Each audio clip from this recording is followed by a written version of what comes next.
That's your ass get. That's your ass get.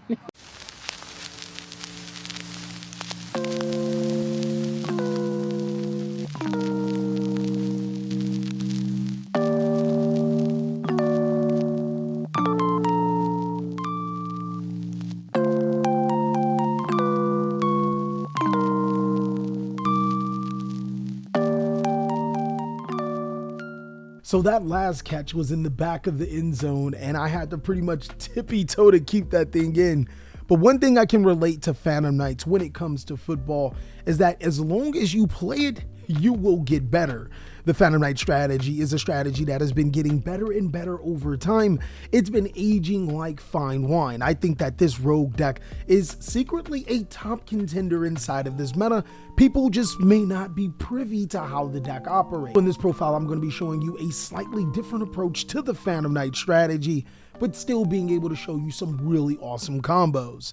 Starting off with the Phantom Knight monsters, there's 3 copies of Torn Scales, 3 copies of Silent Boots, 2 copies of Ancient Cloak, 1 copy of the Stained Greaves, and 1 copy of Ragged Gloves. This is the bread and butter of the Phantom Knight deck, extremely standard, and there was a point in time where I was running more Cloaks and Gloves, but it really isn't necessary.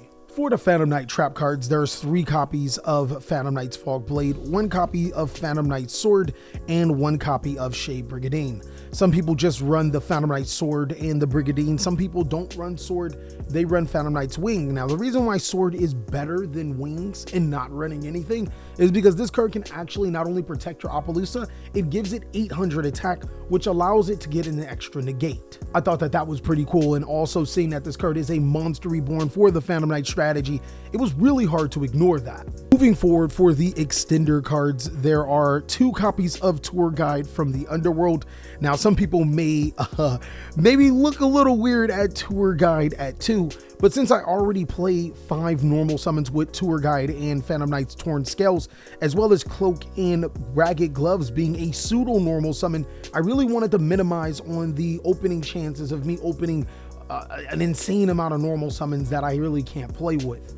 Tour Guide also is really susceptible to Ash, Valor, Imperm. Without the right extenders, you pretty much have to pass your turn with Tour Guide, so that's why I wanted to minimize my chances of opening it while maximizing my chances of Torn Scales. Next, for the extenders, it's 3 copies of Kagomusha Knight, 1 copy of Psychic Wielder, and 1 or 2 copies of Psychic Tracker. We complement the Psychic Wielder and Tracker with 2 copies of Emergency Teleport. This has never came up where I had Emergency Teleport and no targets, mainly because the odds of you drawing all 3 are just really low, and the Emergency Teleports. And I prefer this over Dangers, not saying that Dangers are bad. I just don't want to like pluck cards out of my hand because I'll have to set my quick plays, and you can't use your quick plays like Droplets and Emergency Teleport when they're set.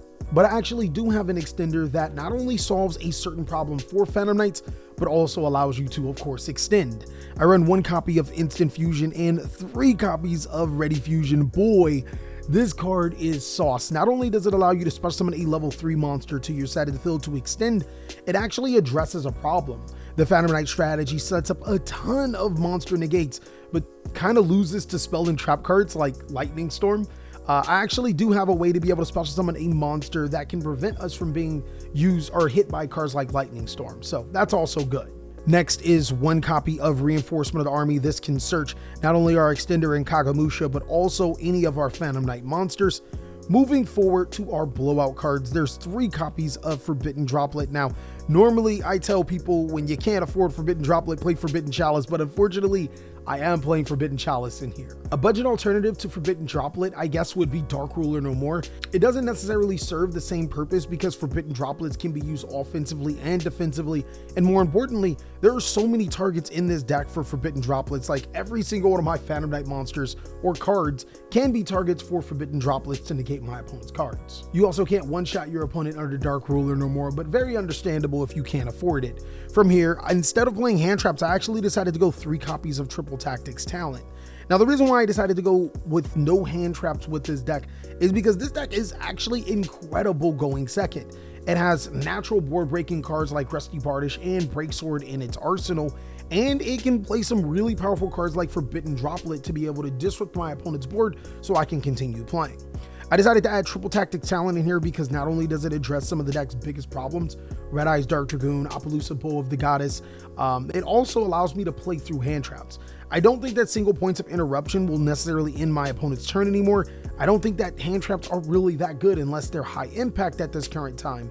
But what I do know is that if I have any of these cards in my hand, which should have been hand traps in a lot of people's builds, they serve the exact same purpose when going second. From there, I do run one copy of Call by the Grave, and since this is a 44 card deck, I do run the Red Eyes engine. Now, you don't have to play the Red Eyes engine, and for so long, I did not play the Red Eyes engine inside of this deck.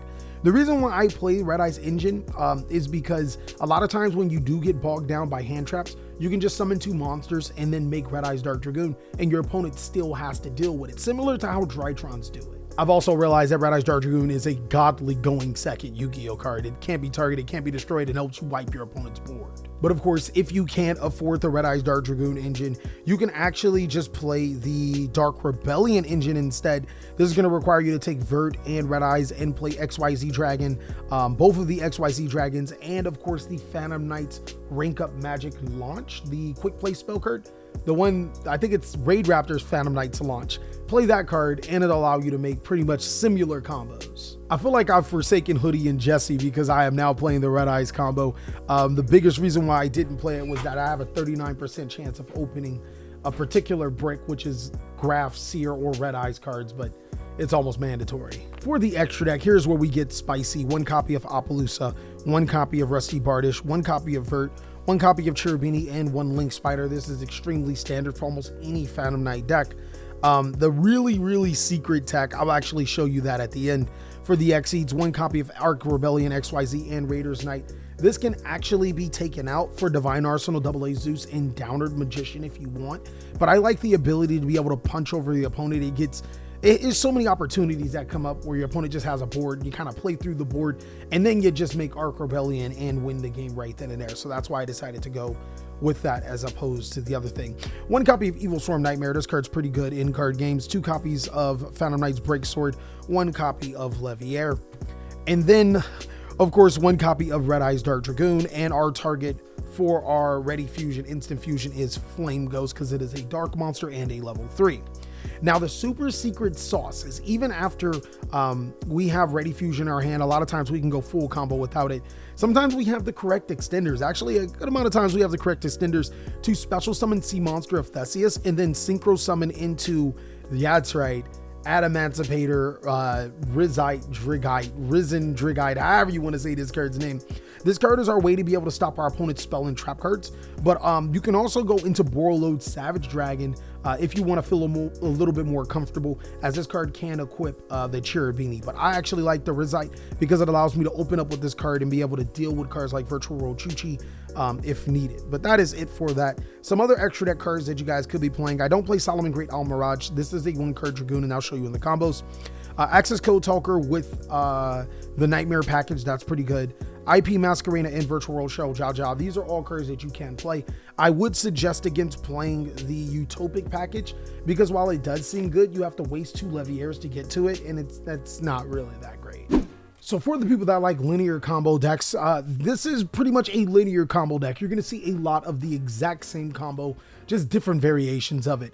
I'm going to show you the 1 card combo with Tour Guide from the Underworld, and the reason why people play it at 3, because it is a very powerful Yu-Gi-Oh card. What you're going to do is normal summon your Tour Guide, and if uninterrupted, you're going to special summon Graph, using both of your monsters off into a link into Cherubini.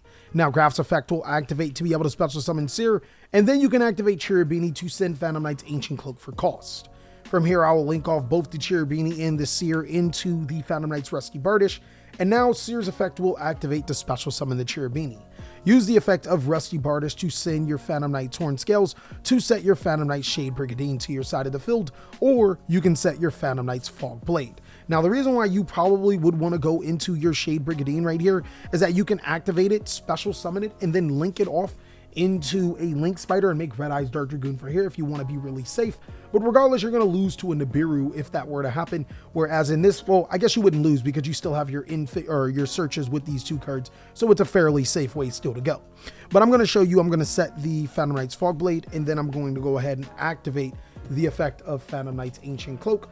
That will allow me to add from my deck to my hand the Phantom Knight Silent Boots. Trigger the effect of your Torn Scales to special summon itself, and then special summon your boots to your side of the field using both of these monsters for an Exceed summon into your Leviair to Sea Dragon. Use the effect of your Leviair to Sea Dragon to detach one material to special summon the Ancient Cloak and attack, and then use the effect of your Ancient Cloak to switch it to defense to give your Rusty Bardish 800 additional attack. Now you're going to use these monsters for another Link summon into a 3-negate Appaloosa Bow of the Goddess, and this is exactly the playing first board that you would go for if you are going first or if it's in game 1, because more often than not your opponent's not going to main board in the Beerooth. So for this particular sequence, we're going to have an Appaloosa with 3 negates, 2 copies of Phantom Knight's Fogblade, and we're going to have all of our Burning Abyss monsters, or our Cloak and Torn Scales in graveyard, as well as 4 cards in hand. Now, of course, not every single time you're going to be opening Tour Guide, but the exact same combo can be done with Torn Scales or Ancient Cloak plus an extender. I'm going to go ahead and normal summon Ancient Cloak, special summon the Psychic Tracker, and then link both of these monsters off into Cherubini. Cherubini will use its effect to be able to send from my deck to the graveyard the Graph special summon Seer, not the Tour Guide, and then we're going to link both of these monsters off into our Phantom Knights of Rusty Bardish. Trigger the effect of Seer to special summon our Cherubini, and look, we're almost at the exact same spot, as now we can use our Rusty Bardish to send our Torn Scales to set our Fogblade, and then we activate the Ancient Cloak to be able to add the Ragged Silent Boots, special summon, Exceed summon, Leviair detach, summon, switch to attack, give it a boost, and link into our Appaloosa, finishing up by banishing the boots to set the Fogblade. So still 5 negations on the opening turn, as well as, some really good follow-up in the graveyard, and still 3 cards in your hand. Now, the combo does become ridiculously even more efficient when you have a card to resolve your Torn Scales to be able to send from deck to graveyard. I'm going to add Silent Boots in my hand just to let you know that the combo can be done with a card like Silent Boots in your hand. As you see me search it at the end sequence, we're going to go ahead and normal summon a Torn Scales and then pitch a blank card from our hand to the graveyard. It does get more ridiculous depending on the card to send Ancient Cloak. We'll then special summon the boots, and you guys should already know what's happening. Link, send effect, summon, link, summon, back, summon. Now for right here, we do get a little bit different with our combo sequence, as we'll use Rusty Bardish to be able to send a Ragged Gloves from our deck to the graveyard to be able to set the Shade Brigandine. The reason why we're doing it in this particular way is because we actually get to make an Appaloosa before committing our Torn Scales to our side of the field, and that's something that our opponent really wants to stop. I'll use the effect of Phantom Knight's Ancient Cloak banishing itself to be able to add Stained Greaves from my deck to my hand, and then since I have no trap cards, you can special summon Shade Brigandine to your side of the field, and since a Phantom Knight monster was special summon, you can special summon the Stained Greaves. From here, you can make the Appaloosa Bow of the Goddess without committing your Torn Scales, but here's where it gets really interesting. We're going to go ahead and activate the effect of Ragged Gloves, which will be able to send a Phantom Knight's card from our decks to the graveyard. That card's going to be Phantom Knight's Sword. And since we did banish a card, we can special summon our Torn Gloves to our side of the field, and then banish the Phantom Knight's Sword to be able to special summon Stained Greaves. Now, there are multiple things you can do right here. You can use both of these monsters for an Exceed summon into your Phantom Knight's Break Sword, triggering the effect of Bardish to destroy, and then special summon both of these as level 4, and then Exceed summon again into Evil Swarm Nightmare. Or of course, you can go to good old boy route using both of these monsters into a Leviair to detach to special summon your Phantom Knight's Cloak to give your Rusty Bardish more attack, and then you're going to link summon one more time into your Trusty Vert, which will allow you to fusion summon into your Red Eyes Dark Dragoon. You'll also be able to activate the effect of your boots to be able to add your Phantom Knight's Fogblade from your deck to your hand. I'd probably keep it in your hand just for Red Eyes Dark Dragoon target, as you already have 3 negates on field, and you also have a 4th negate through Red Eyes Dark Dragoon, and you'll also have an additional 2 cards in hand. Okay guys, so for the last combo, it requires Tour Guide plus an extender, meaning that I have 3 additional cards in my hand. This is going to show you the power of our Synchro monster on our extra deck, whether you decide to play Borreload Savage Dragon or the Adamancipator monster, and just shows you that Instant Fusion can be an amazing extender when you get disrupted, if you were to get disrupted. Of course, I'm going to normal summon Tour Guide, and we're going to kind of blaze through this portion of the combo. Now, as you can see, this combo is fairly standard as you start off with, and we're going to activate the Phantom Knight Shade Brigandine to special summon itself to the side of the field, and then we're going to activate the effect of Ancient Cloak to add a Phantom Knight's monster from our graveyard to our hand. My monster of choice is going to be Silent Boots, and since I control Phantom Knight monsters, I'm going to special summon this card using all 4 of these monsters for a link summon into Appaloosa Bowl of the Goddess. So here's where things get really interesting. I can now use the effect of my Phantom Knight Silent Boots, and instead of adding a Fog Blade from my deck to my hand, I'm actually going to add a Phantom Knight Sword. I'll then trigger the effect of my Phantom Knight's Torn Scales to special summon itself to the side of the field, and then use Torn Scales to send Phantom Knight's Sword from my deck to the grave, or from my hand to the graveyard, to send a Phantom Knight's Ragged Gloves. We'll now use the effect of Phantom Knight's Sword to be able to special summon Ragged Gloves, and then both of these monsters for an Exceed summon into our Leviair the Sea Dragon. Leviair detaching, it does not matter, to be able to special summon Phantom Knight's Cloak to our side of the field, giving our Rusty Bardish 800 additional attack. Now I will use both my Ancient Cloak and my Leviair the Sea Dragon into my Predaplant Vert Anaconda, but here isn't where it stops. I can now use the effect of my Phantom Knight's Ragged Gloves to be able to send from my deck to the graveyard a Phantom Knight's Fog Blade, and then the Fog Blade will banish itself to be able to special summon the Cloak, and looky here, we have a level 3 monster that we can activate Instant Fusion to special summon Sea Monster of Theseus, and then Synchro Summon with both our Ancient Cloak and our Sea Monster of Theseus into Adamantipator Rizite.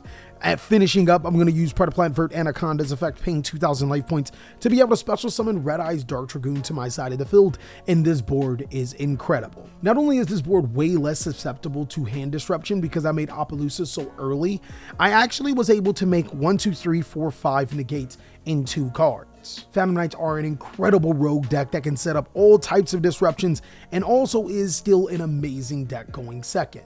Well, that's pretty much all that I have for today's profile. It was really awesome to show you how powerful Phantom Knights can be. Of course, if you want to see more amazing content, go ahead and check out these videos, as I'll try to do some more Phantom Knight content on Twitch. Once I fix my internet, it's going to be looking like Monday, Wednesday, Friday at 5 p.m. Pacific Standard Time. But until then, I'll catch you on the next video.